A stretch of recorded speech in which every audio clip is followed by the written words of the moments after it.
Good evening, everyone. In the latest UPSSA polls in Class ABC for the boys, Marquette is number 3 and Gladstone is number 4, and those two teams met in Gladstone tonight. The Braves hosting the Redmen. In the opening minutes of the game, off a Gladstone miss, Rafi Mulatto takes it himself to get the first points of the game, and the Redmen take an early lead. Still with Marquette, Traylon McFerrin, he knocks down a triple, and the Redmen have the first 5 points of the game.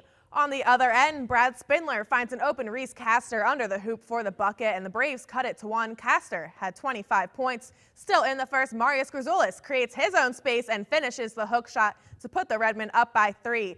A little later on, the Braves on the run, Rudy Peterson finds an open Owen Hansen in the corner. He sinks the tray, and Gladstone takes the win with a final of 66-55. To Escanaba now for a matchup between the two top teams in Class ABC.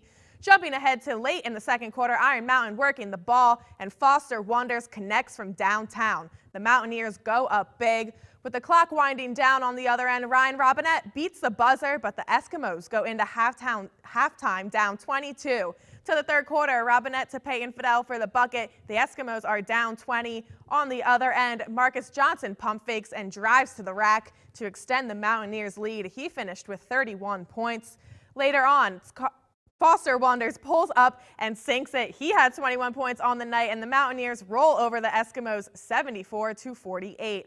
To the scoreboards, the Broncos beat Stevenson at home 80-56. Norway won on the road at CARNEY-NADEAU 60-57. Connor Ortman dropped 26 points for the Knights in the win. Wakefield Marinisco beat Bessemer on the road 48-41. Lakeland and Hubble won over Republic Michigami 61-47.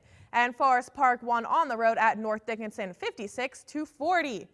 To girls hoops now, the Hematites at home against the Braves, and it doesn't take Gladstone long to get on the board. Taylor Hunter opens up the scoring with a layup. Seconds later, Mariah Austin responds with a bucket of her own, and it's a tie game early on. Still in the first quarter, Megan Crow in the paint. She uses the window to put 2 points on the board for the Braves. And a little later on, the Hematites in transition. Chloe Shoholm connects with Madigan Johns, who drains the tray, and Ishpeming is up 10-4. Late in the first quarter, off a loose ball, Ishpeming beats Gladstone down the court, and Austin finishes with a layup. She had 20 on the night, and the Hematites win this one 59-39. To Marquette, Redette's home against Houghton. The first bucket of this game doesn't come until halfway through the first on a layup from Harley Froberg.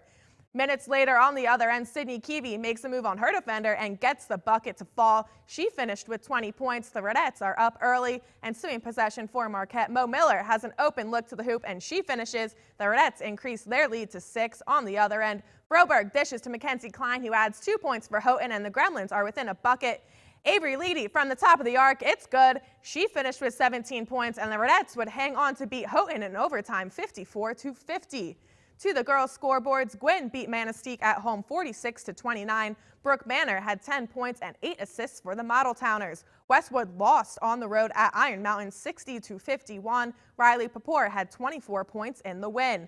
Negaunee's perfect season continues with a 61-36 win over the Copper Kings. Natalie Bartle had 27 points and 9 rebounds for the Miners.